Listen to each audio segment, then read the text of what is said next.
Poor, but bet. Ladies and gentlemen, boys and girls, welcome back to another rousing rendition in what we are going to call season 6 of the Brethren Podcast, where we talk life and business unfiltered. And when I say we, as you can see, because we have chosen to go live, thanks to democratic decisions by the board, I'm always joined by my illustrious colleagues in no order of importance, but starting off with Dr. Ajamu Loving, PhD, CFP. Those letters mean something, go look them up. And Mr. Destrian Wells of D. Wells Consulting. How are you gentlemen doing this evening? Doing all right. How's everything going, man? Blessed and highly favored. Hey. It's all good over here, bro. I absolutely forgot to pull the mic out, so hopefully the sound is okay. But every time I see Doc with the mic, I'm like, man, I effed up, bro. Oh, you good. You good. Look, you good. Oh, cool. Man. That baritone's coming right on through, brother. Right on through. I'm here with Teddy Pendergrass and Barry White this evening. Featuring Maze. You're right. Hey, look, man, stick your toes in the sand and relax. We're about to talk business real quick. But I lost my hat.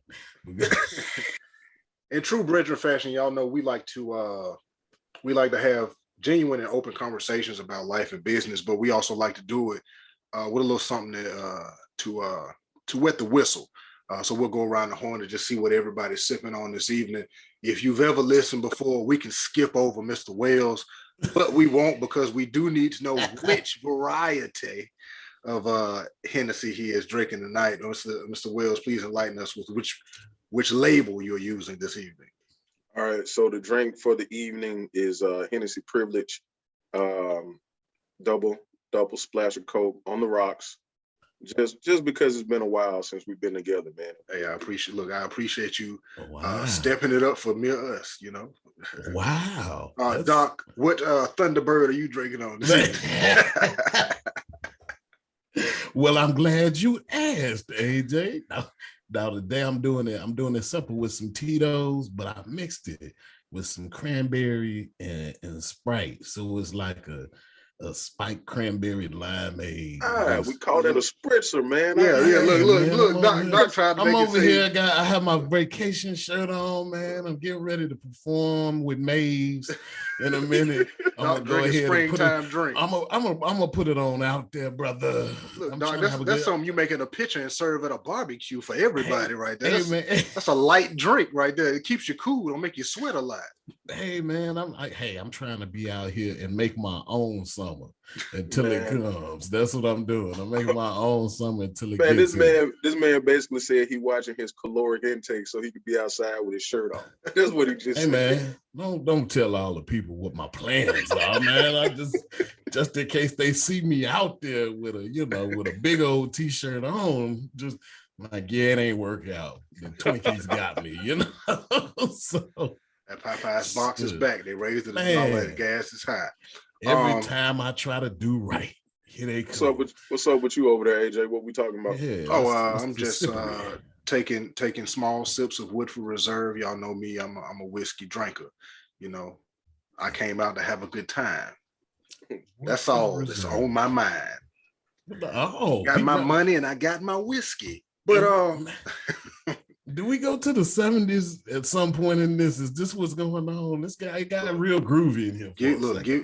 Give me a time machine if you dare and take a ride. Fantastic voyage.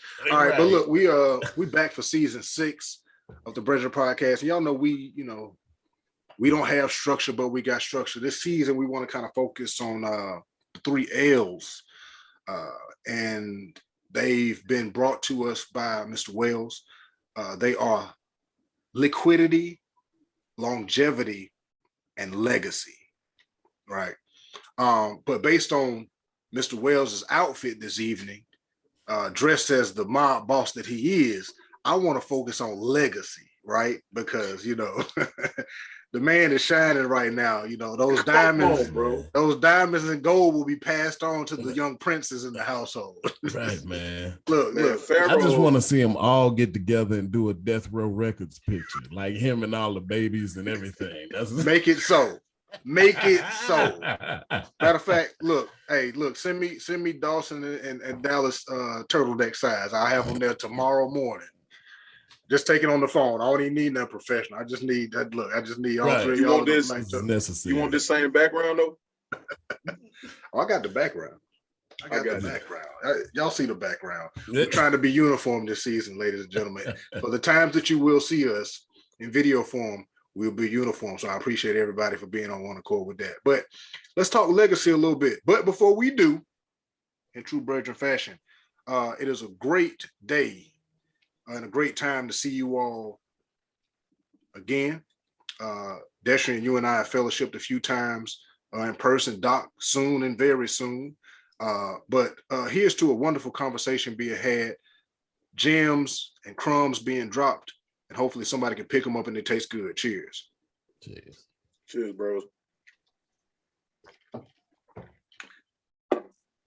All right. But like I said, let's talk legacy a little bit.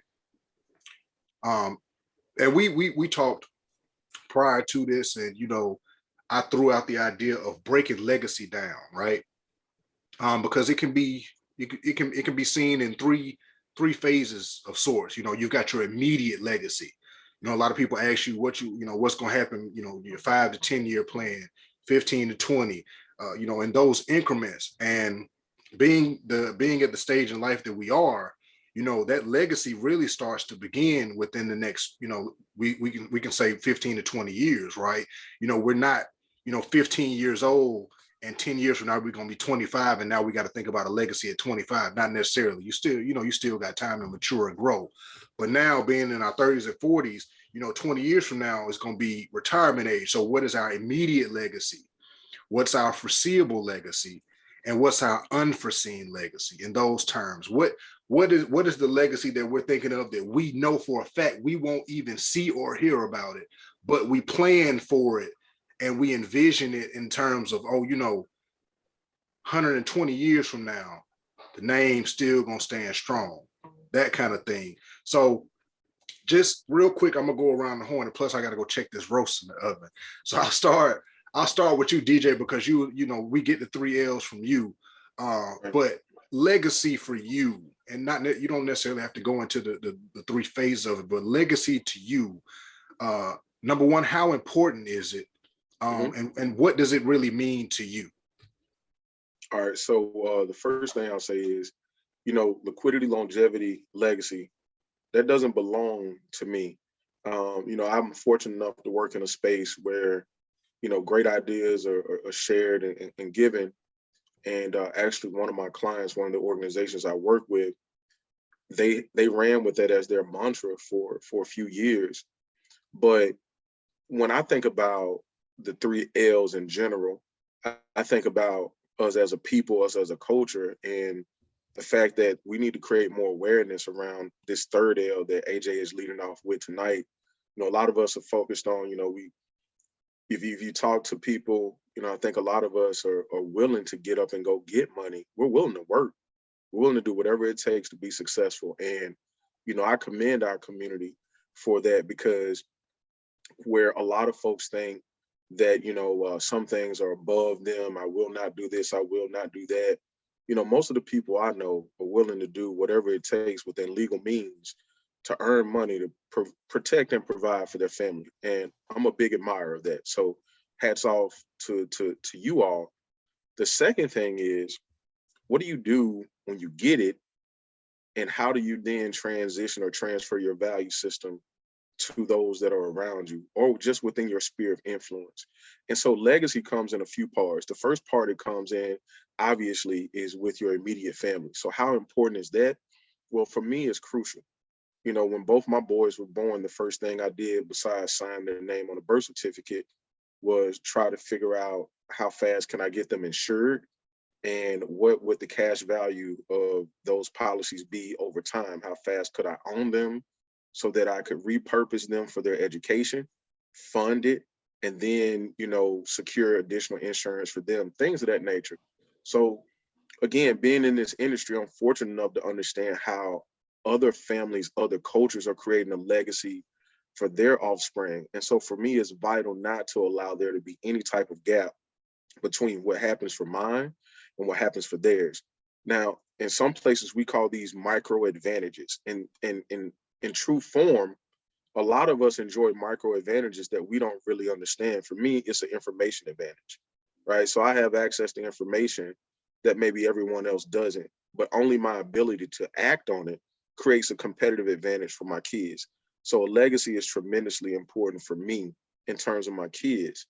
But then there are other things that you want to survive even well beyond that. You know, what does our family's name mean? Like your family crest, your family motto. The Waleses are known for doing X. We take care of our community. We help everyone. We do this, we do that. For me, I want that to be literacy. When you think about what it is I provide to the culture and to the community, I want it to be around literacy. I'm not even talking about money. I'm just talking about making sure that there's a legacy of literate African-American people and just culturally underserved and underrepresented communities being put in a better situation over the long term. Hey, Dallas, how are you?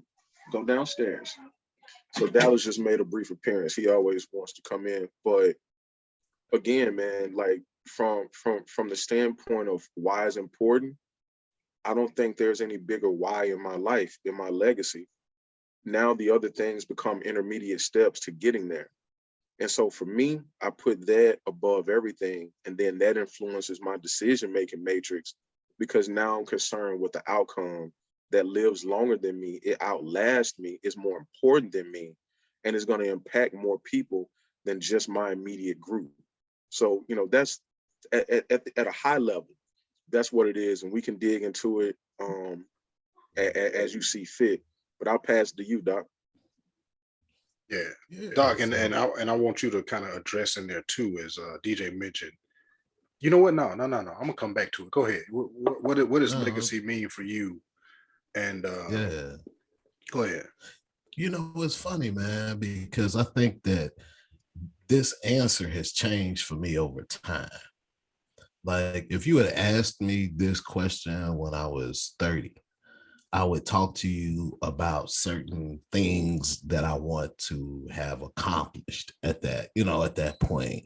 At that point, I was probably a little bit more money conscious or hungry or whatever you might say, but I counted where I wanted to be in terms of net worth balances. And that wasn't the only metric that I used, but it was a prominent metric in my overall sort of mental calculus of what I thought my impact was, or what I felt like I was doing, and what I felt like I would leave. And that's what a legacy is really about. It's about what it is that you leave when you go.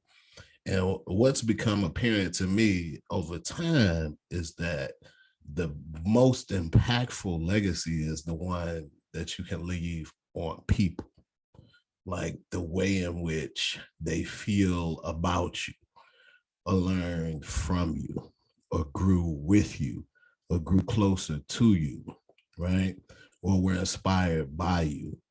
And so now it's like, it still boils down to a set of tasks and opportunities that you have to leverage in order to be able to leave the type of opportunities for anybody, right? It's about doing certain things at certain times, being that person that can teach when it's time to teach, or reach a person when it's time to reach them, or provide for your family and provide for those who love you and who have supported and protected you when you're no longer there, to be able to provide for them. It's sort of a mindset in a lot of ways, right? So I think a lot of people suffer from myopia, being myopic. They're very short-sighted, right? Everything is about the 2 inches in front of your face.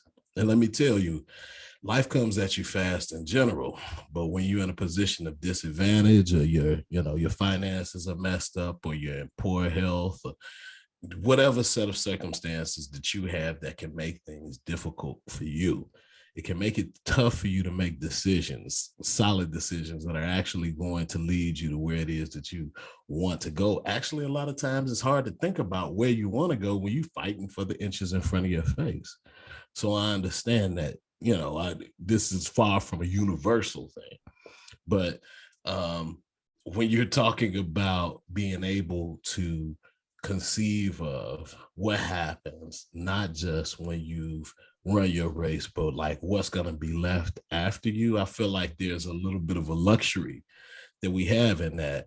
But like most luxuries, it comes from some form of work that had to be done by you or supplied to you from somebody else to be able to get you to be in that position of relative luxury to think about moving beyond yourself and the liquidity and longevity factors that everybody has to think about leaving a legacy, which is kind of why I'm glad you started it out this way, because it gives us some perspective to look at things more broadly and then maybe break it down into some of the more specific steps.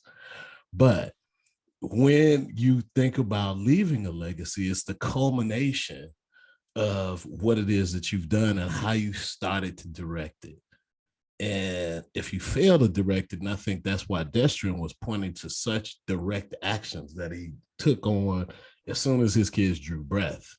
He's like, I am preparing them for the futures that I have for them. And those futures will persist whether I persist or not. That is leadership. That is taking the bull by the horns and taking responsibility. That's what being a man is about. If people want to be going around throwing and distilling things about what it is to be manly and who's a man and who not and disagree a man, all the rest of this. Look, man, making sure that you make provision for the people that mean something to you, that have sold into you, that have given to you, that you are responsible for.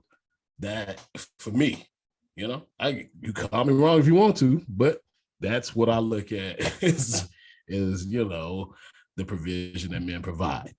Now, that's not the only thing we provide. That's not the only thing we are. I'm just saying this is a part of what we do. And so you should be legacy minded if you are abundance minded and you're doing the things that you need to do to get there.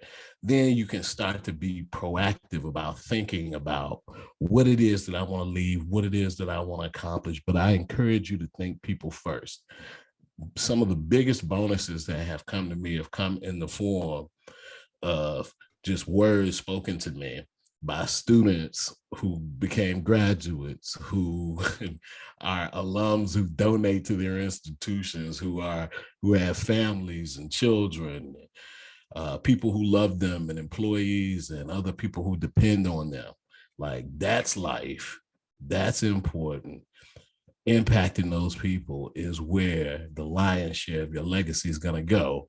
Now, I'm not saying that planning the financials isn't important, because that is going to be an indication of what you really think, what you really feel, and what you intend to do. People say a lot of things. What you do is really much more of an indicator of where your heart was and what your thoughts were and what you desired for your actual impact to be. So I know I talk too much, so y'all go ahead. You're doing what Doc does. You're doing AJ, what we expect you to do. Before you move on, let me respond to something that Doc said, because that last piece, like a lot of people. Real quick, I just want to throw in here, because Doc threw out a word, threw me off for a second, and I had to rephrase it in my mind, myopic. So y'all know, I like to keep it above board for some people, myopic, lacking imagination, foresight, or intellectual insight. So it just means you blind, So Doc threw that word out there, threw that PhD word out there. Tend to be very short-sighted in many ways and not be able to think about these other things. But you think about it. And when you have a lot coming at you, it can be difficult to get past all of that initial stimulus. So it's stimuli. Yeah. So, yeah. I was just going to follow up quickly before you transition, bro. Like, I don't want people to think that we're talking about this from this utopic space, right, where it's you just wake up and it happens, because you definitely got to put the work in. But I see our community doing the work. Now it's about understanding the resources you need to tap into and structuring it right. So when Doc is talking, now we're talking about becoming visionaries for our families. Like this is the same, like if you're the CEO of your family, you need to have a vision, you need to have a mission, you need to have a purpose, you need to know why y'all moving the way you're moving, and you need to be able to communicate that in a clear, concise way to get the family on board. I talk to my kids. I got a 3-year-old, 2-month-old. Y'all seen me with Dallas. I talk to Dallas like a little guy, like your little man. Yes, he gets to be a child and he can play, but I want him to understand how to communicate. And I think we forget that communication is the essence of leadership. Like if you can get the communication right, you can get buy-in at levels that you can even imagine. And so that's something that I'm actively still working on, even on where I am now.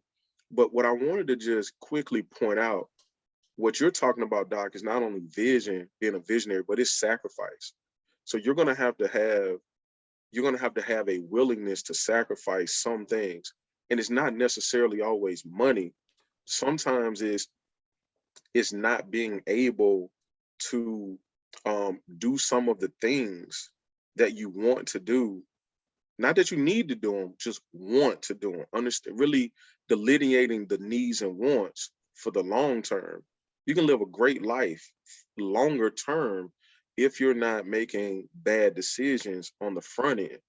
And so what I wanted to do, one of the reasons why I wanted to put that buffer in place for my kids was because, again, micro advantages.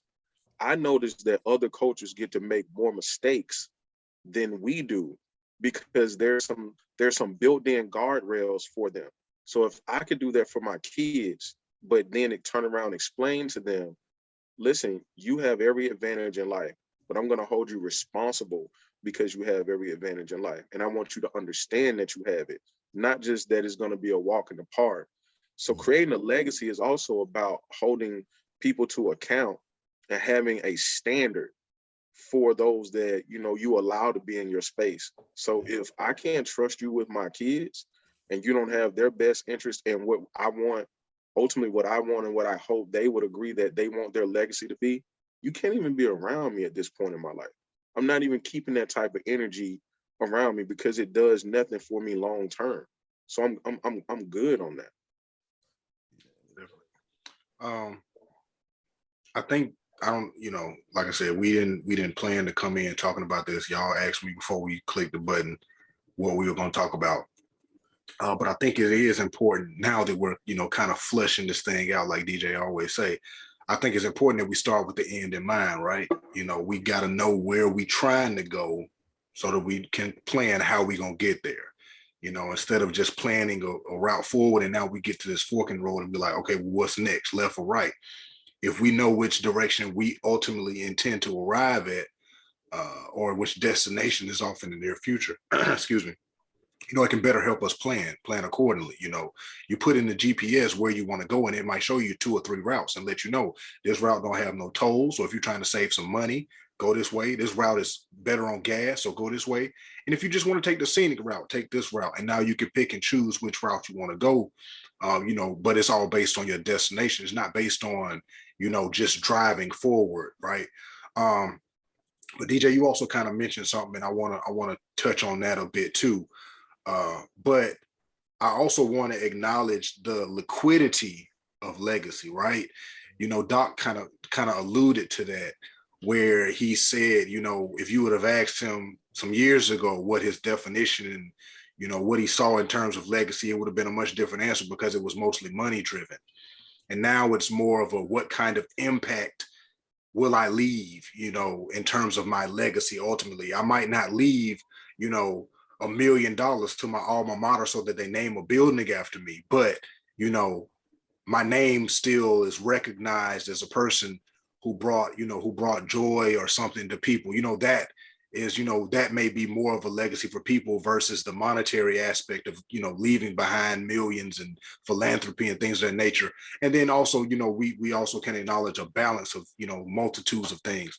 But also we mentioned closing the gap for that legacy, right? DJ, you mentioned that where your legacy needs to include a contingent plan to where, what happens if there is a gap, if somebody along the line kind of screws up a little bit, how is that gap closed so that the legacy continues and it doesn't abruptly end at some point? Because, you know, if we're running an enterprise, you know, 120 years from now, a third cousin may end up in the seat of leadership. How do we make this foolproof? I think it was, I forgot who it was, DJ or Doc, one of y'all probably know.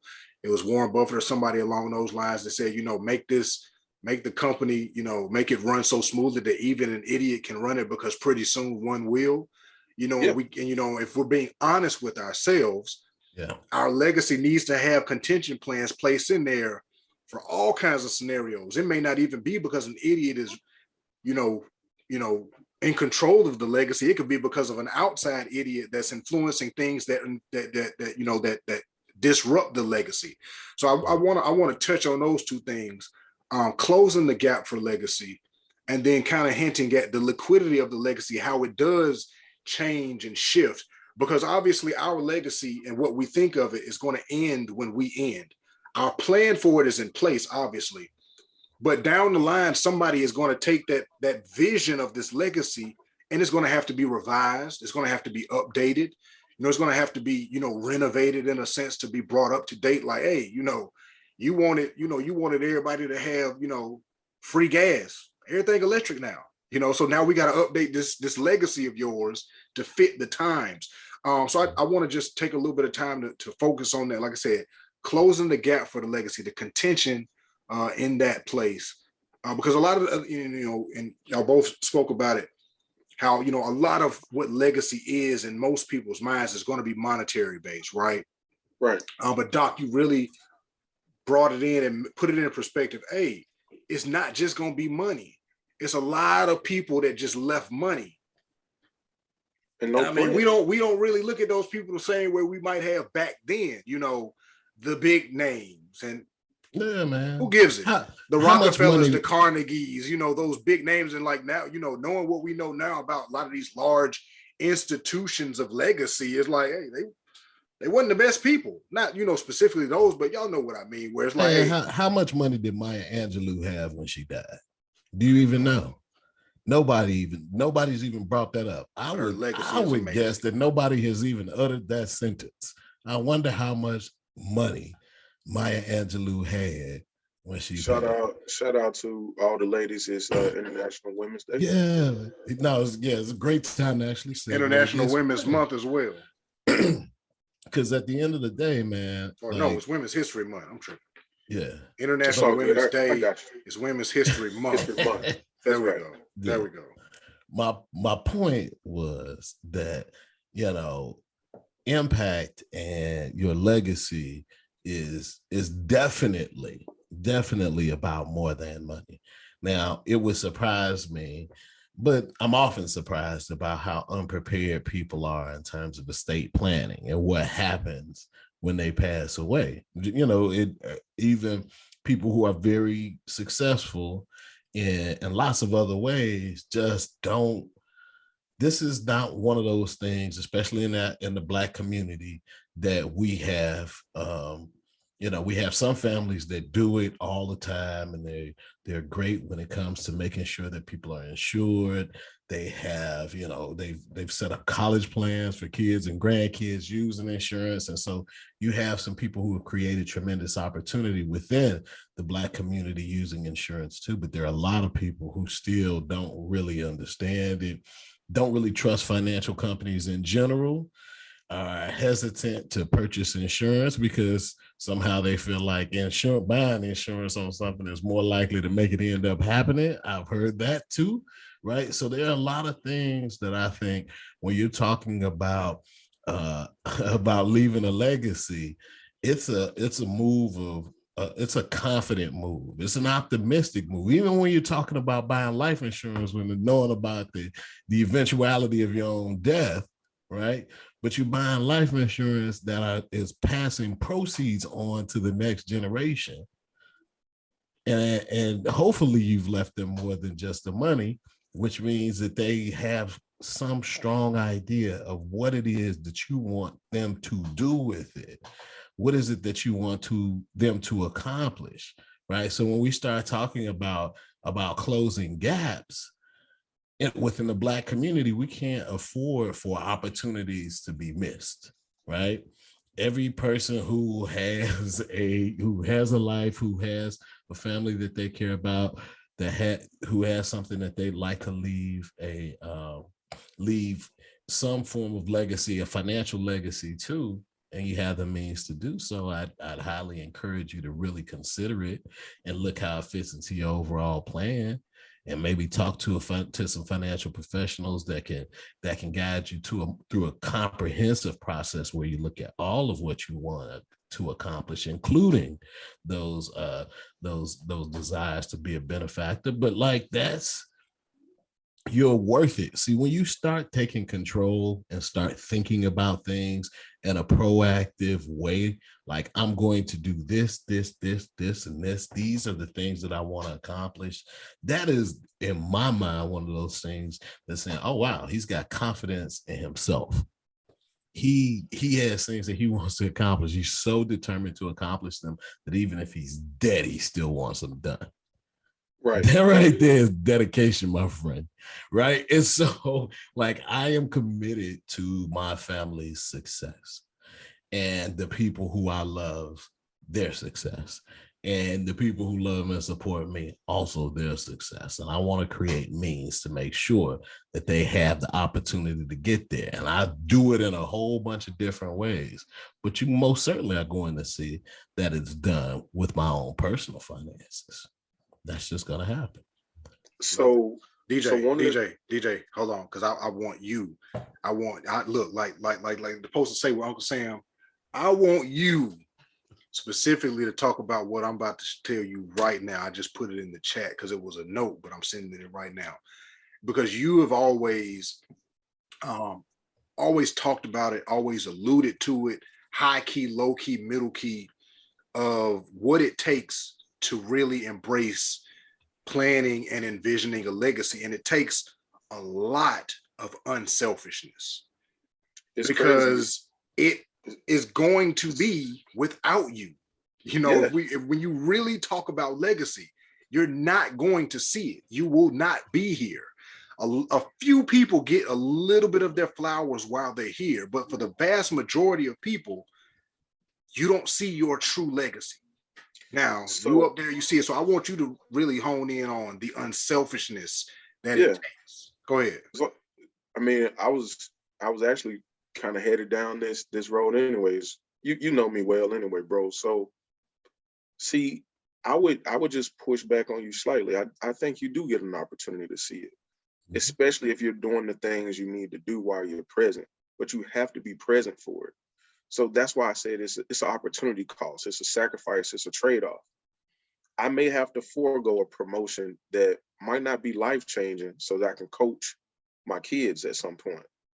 I might have to say no to an opportunity to stand on the stage and speak so that I can be present for an event for my kids, my wife, or one of y'all, because it matters to me. I want you to know how I feel about you. I want us to have memories, bonds, and things that bind us together in such a way that I do know. And I think a lot of us miss out on the opportunity of understanding that because inherently people are slightly selfish because you're trying to accomplish something. And so one of the things I'm realizing is I can get what I need done without not being present. Being present is more important than anything to me at this point in my life. I want to be present for people because at some point I'm going to need them to be present for me. Now, as it relates to like the factor of being unselfish, insurance and a legacy is not for the dead, it's for the living. It's to inspire and to encourage a better way forward, hopefully, and to impart lessons and wisdom upon the next generation so that they are not repeating the mistakes of the past. You've often heard me say that, you know, a lot of people, they love to tout experience. And that's fine if that's your perspective on life. I do not want to have to experience everything bad to know it's bad. If you tell me, I believe you, okay? Experience is a tremendously expensive teacher, and I do not need to continually take that class. So for me, it would be selfish of me not to share what I'm learning, what I'm gaining, not only with my kids, but the same mechanism in the way that we're doing right now. If we know something, we should share it, right? And I also think that, you know, these things you just typed it, you know, it can be traumatizing. Imagine repeatedly in your family, every time someone unfortunately passes away, the only thing you have to hold on to is not only the grief, but then the financial constraints and all the other things that come behind it, because dying is a business and I want to die well, Resentment. you know, and it's a It business. create resentment. It create Yes. trauma. It creates a cycle. Yeah. It's I, Doc, you know, I saw Doc light up when you said that, because I already know, like, this is definitely y'all's, Yeah. you know, one of the things that y'all really, you know, talk about a lot professionally. So I know it is a passion for both of y'all when it comes to this particular subject. And what's I think what I really want to help tie in this season, because we've always hinted at, you know, insurance, and, you know, we've always talked about just overall, but I think I really want to hone this season in on, you know, the legacy portion and the steps to take to do it, because all of the steps are going to be present, right? All of the steps are going to have to be taken now. You can't, you like, you know, you're not going to be able to plan a lot of these things for, you know, years from now, because it needs to happen now. Like, you can't be like, oh, well, I'm gonna get insurance, you know, in a few years when everything is all right. And it's like, you need to think about a sacrifice that you need to make now to be able to afford something like insurance, right? Like, you know, you're gonna have to, like DJ said, like, you're gonna have to give up something to be more present for the people in your lives. You know, like, I've been in that place before where I was working two jobs, and my wife told me, you know, we're not spending as much time together. It sounds crazy that it's like, well, you know, it's two checks coming in. But, you know, when it comes to what really matters, like Doc always say, and I don't want to be the first person to say it this episode, but I'm going to say it. It's people over things, right? Your things aren't going to come to your funeral. You know, your big screen TV, your cars, your clothes ain't going to show up at your funeral and say that was a great man or that was a great woman. The people will. And if you're the person who wasn't present or the person who wasn't there, you either gonna not have nobody show up, or you're gonna have a whole bunch of people up there lying, and everybody gonna know that they lying. A funeral is a good place to put on airs, like the old folks say. And, you know, I know for a fact, me, you, and you don't want to be the people that people got to put on airs for us while we here and when we gone. Nah, bro. So I just wanted to definitely, you know, big up y'all, because this is something that y'all have instilled in me a lot, you know, from when we first started this to now.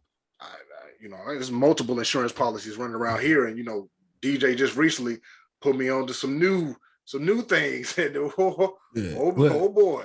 And I will just, you know, I just want to say that, like, you know, insurance, just like anything else, the types of special bills and whistles and other things that you have as a part of the overall policy can differ, as well as the price. So when we're talking about making sure that you provide for your family, you know, you can get you know, $500,000 policy for, depending on your age, as little as like $50-$60 a month, right? And the reason I'm saying that is because, you know, that's a large death benefit with not, you know, a lot. Now, you don't have cash value and all of these other elements working for you as a part of the whole thing, and but the important deal when you're doing that is just the death benefit. You are buying insurance. So you don't make money off your car insurance or homeowners insurance either, right? This is about making sure that all of the things that you're working for while you're alive and the people you're trying to provide for, if something happens to you, then you can, then their immediate, as you talked about, liquidity needs can be met. And even in many cases, should you have the ability to provide sufficient death benefit, they can start to looking towards longevity and creating their own legacy, even in your absence, right?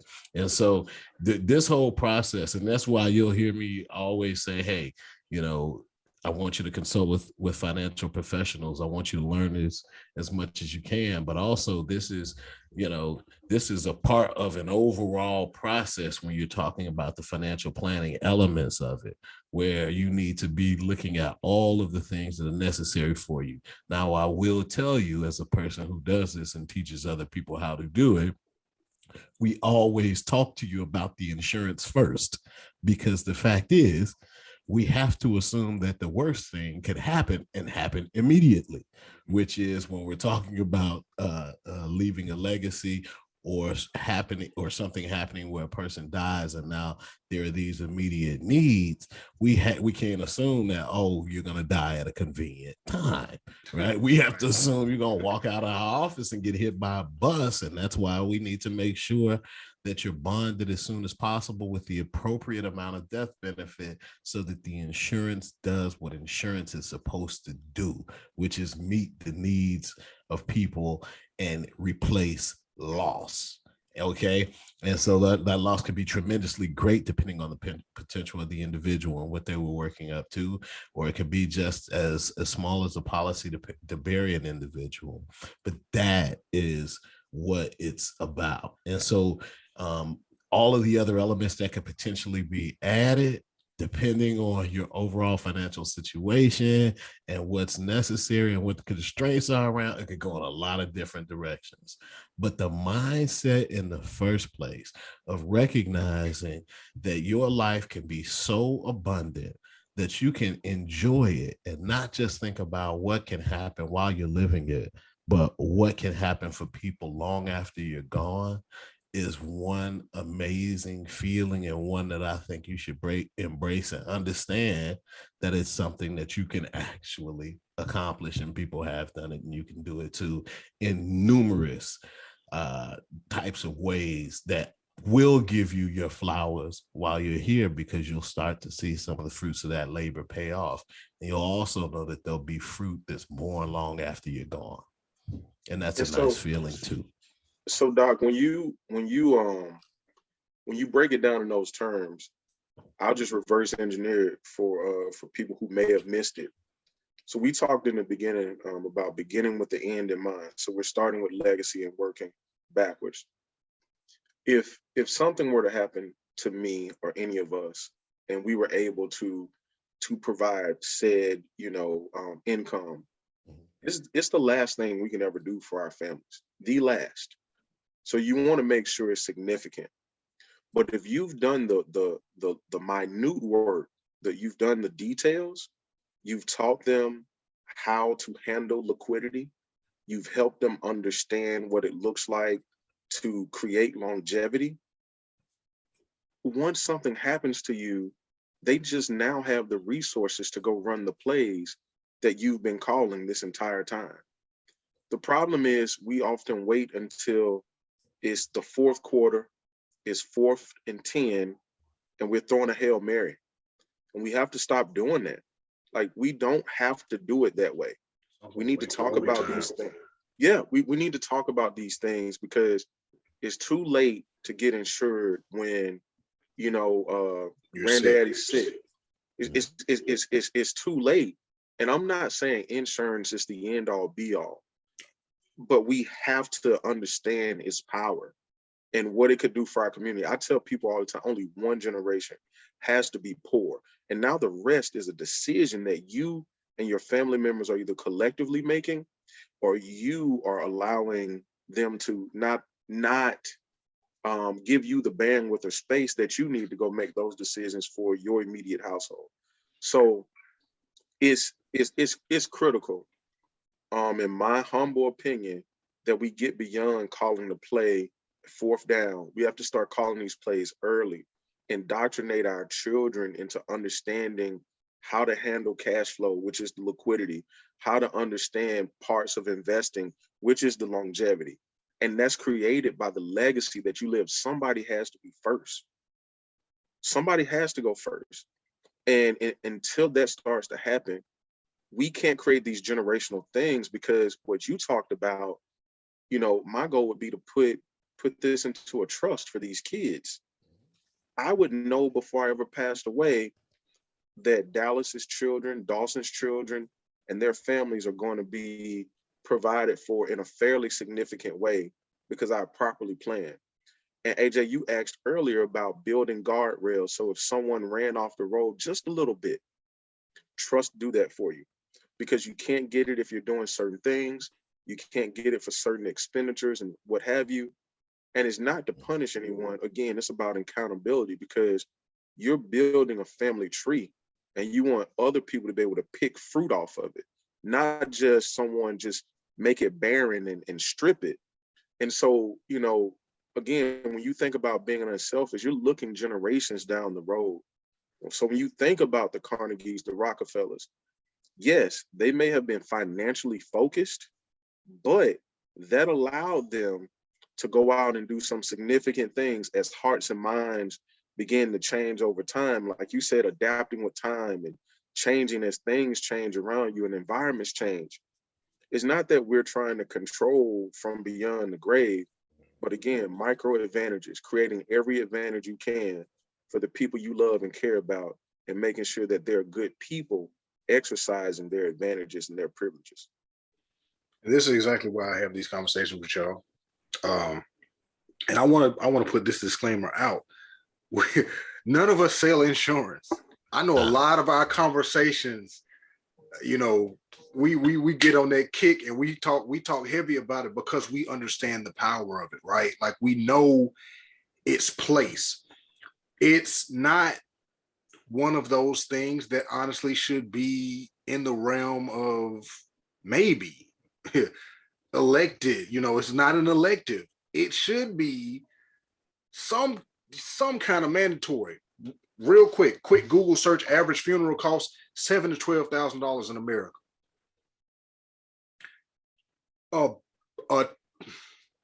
A term, a basic term, no conversion credits or none of that.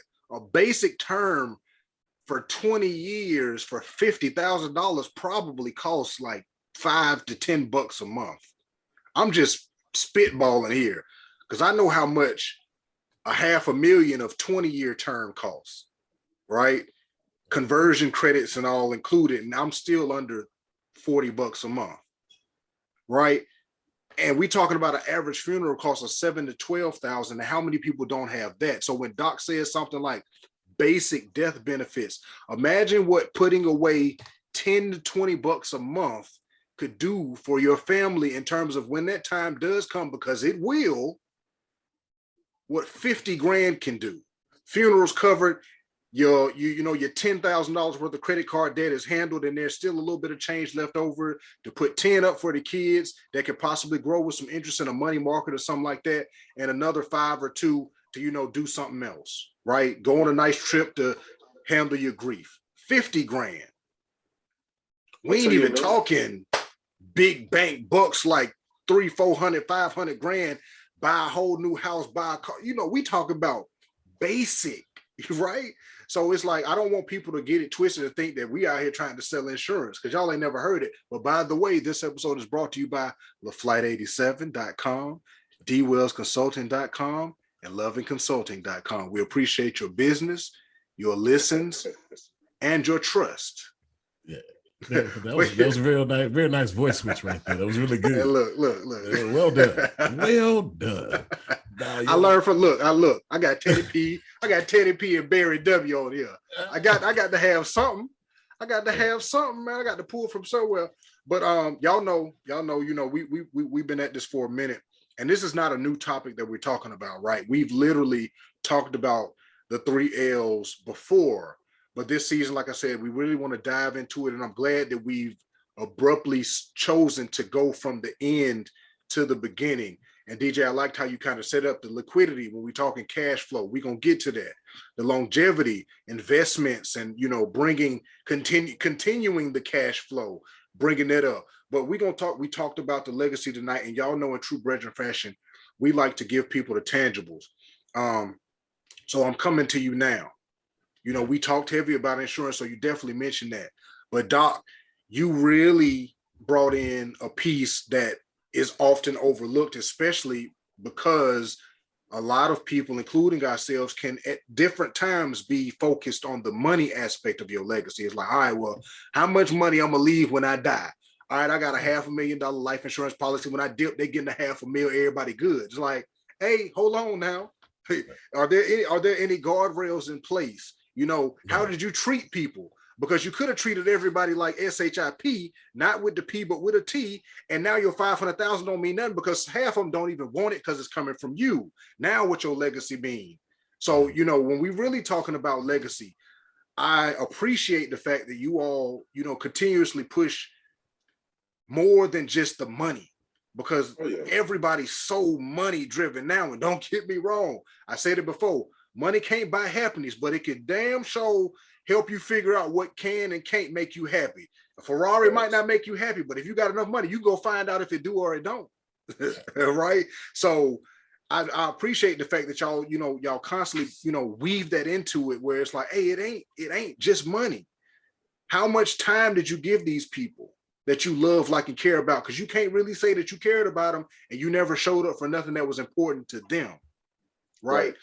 So Brethren fashion, round the table, let's talk about the tangibles of what to do now and the importance of doing right. And when I say doing right and doing right by people. Let's go. Doc, you can take it first, and then DJ, it's on you. Yeah, so I'll say, and I'm gonna keep it short, because I honestly think that it is a simple thing. Like, you need to recognize that within you is something that's special about you that only you can deliver, and do it the way that you do, right? And I think it's important for you to find that thing, and I think it's important for you to do that thing. And if you can make a living doing that thing, then wonderful.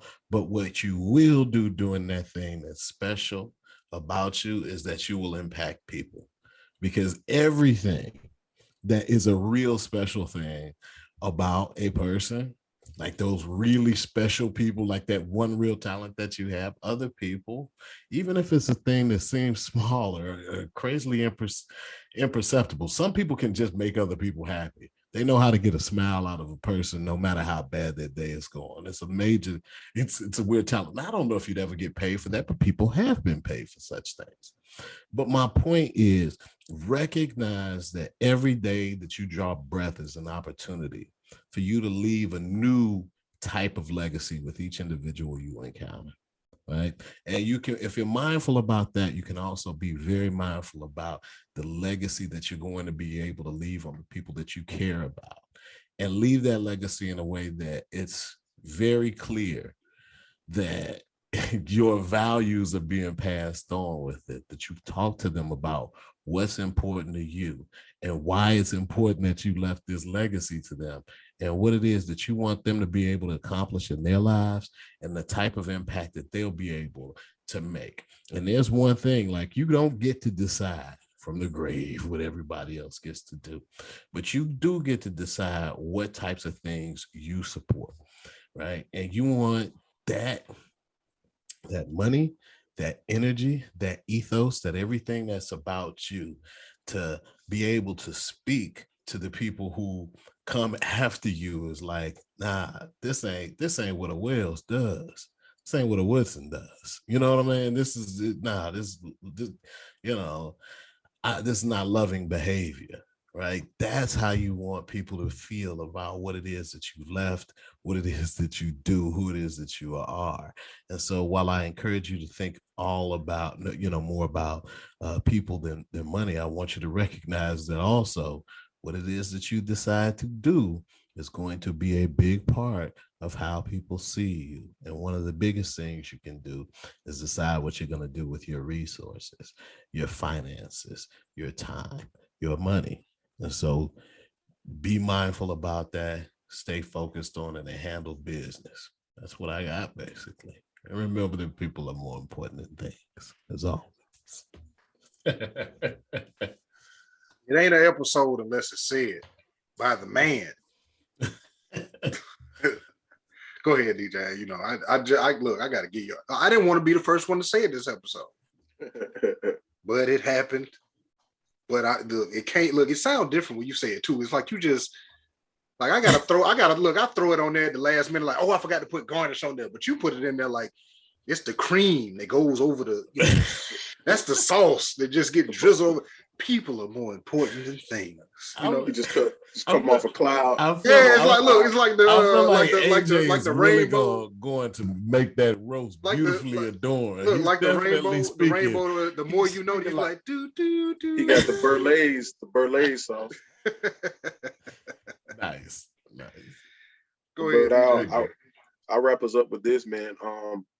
You guys kind of know I had to find the things in life. I tried to find some things that I could attach myself to, that regardless of what I was doing, where I was, I had a purpose in being there.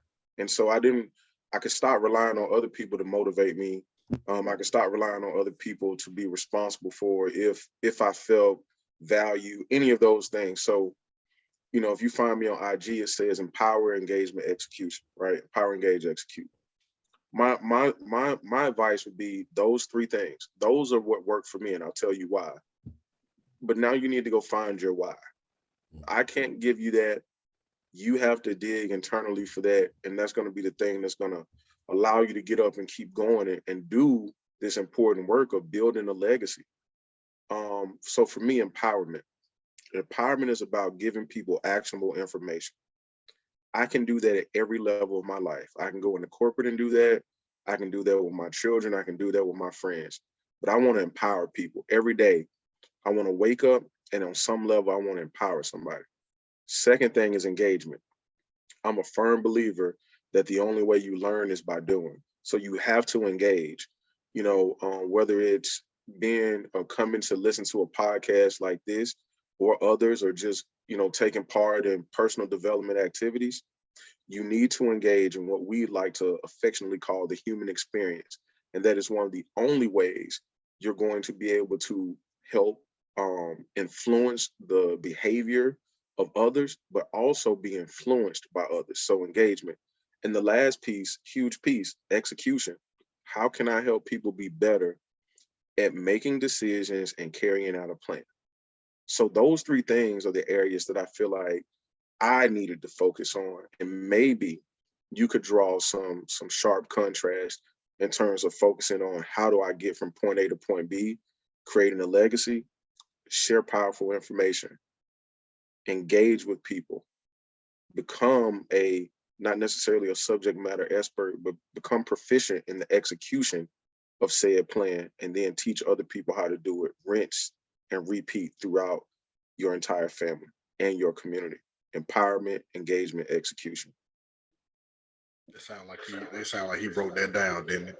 Like he pulled that out of his pocket at the Oscars and said, I don't have a speech except for the one that I've prepared, but he didn't. I live, bro. It's organic, man. This is organic what we do, and I appreciate you gentlemen as always for coming and sharing this space and this time with me. I could not do this without y'all. I'm not as versed in the subject matter that we talk about as you all are. I need you all here. It's, you know, I only know what I know because of you all. And that brings me to one of the points that I'll mention shortly, but you can find these gentlemen online at dwellsconsulting.com, Empower, Engage, Execute on Instagram and Facebook, Dr. Ajamu Loving on Instagram and Facebook, Dr. Loving on Money and You. It's catchy. If you got to say it and then you think it's like a triple entendre or something like that. You know, it's loving on money and you. Love on yourself. Love on the money. Have a balance. Something like that. I ain't come up with that. Doc had that before he met me. I can't even take credit for you. But when I saw it, I was like, ooh, that's sexy. But yeah. Where can we find you, AJ? You can find me in St. Louis rolling on dubs.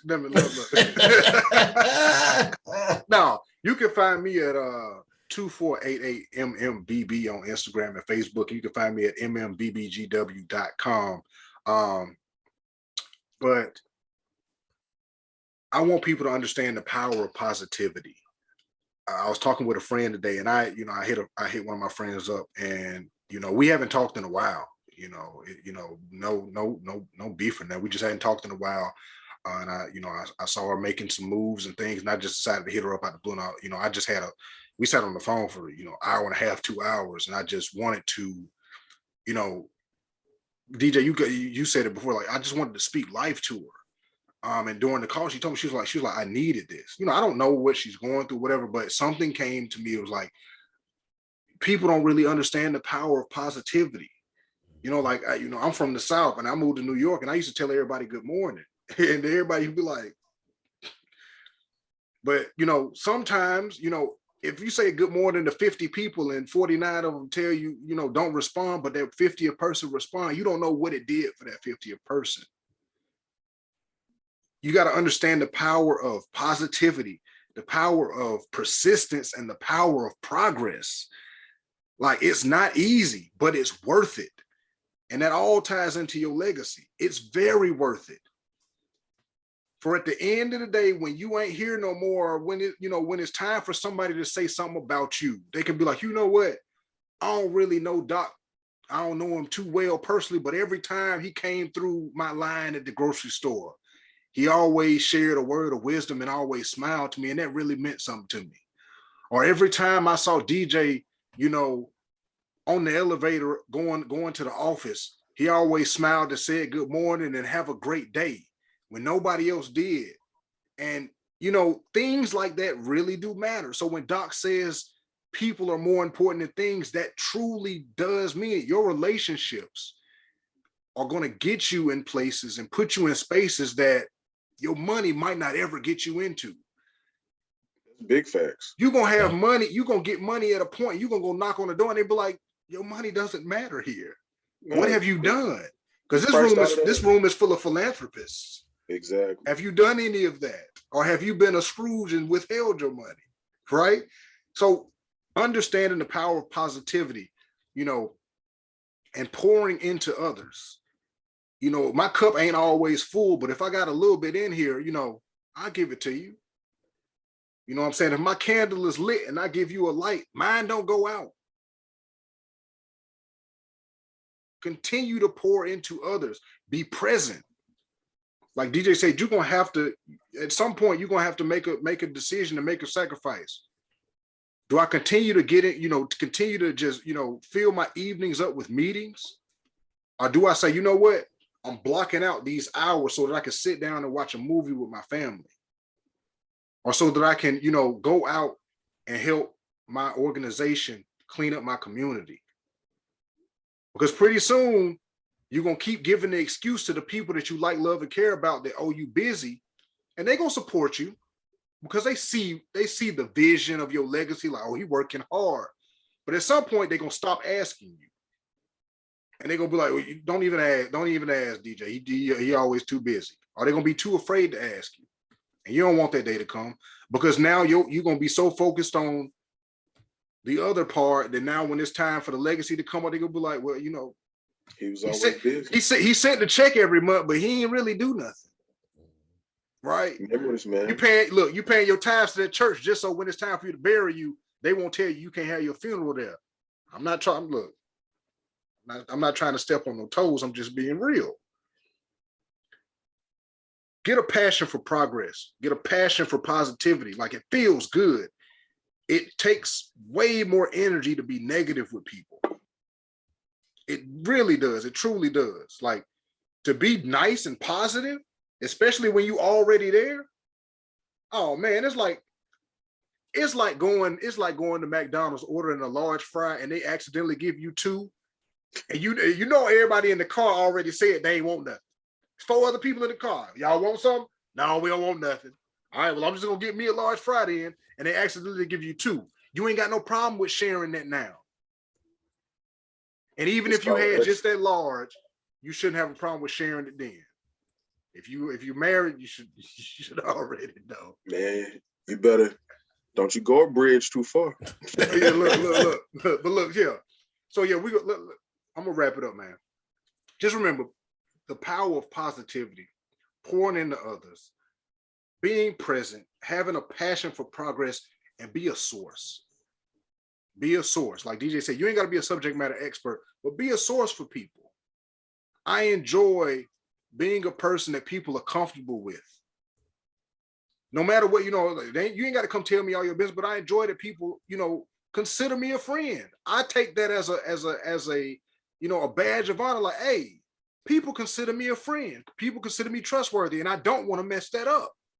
That's Right. part of my legacy. So that now when people's people look at my people, they can be like, hey, AJ was trustworthy. I knew him for 20 years, 30 years, 40 years, and he never did me wrong. I trust him. So now his name holds weight to where people will trust my people. That's part of your legacy outside of the money. And that's what I was talking about when you're creating a micro advantage for the people that in your sphere of influence. Because of the way you respond, because of the way you behave, if I'm associated with you, I now have the advantage when I walk into a room because I don't have to earn trust. It's going to be given to me based on my affiliation with you. Consequently, I can lose trust and a level of respect if I'm affiliated or associated with the wrong people. So from a legacy standpoint, you got to protect it too. But I know we're close to the end, bro. What you got for the good people before we toast them out? That was it, man.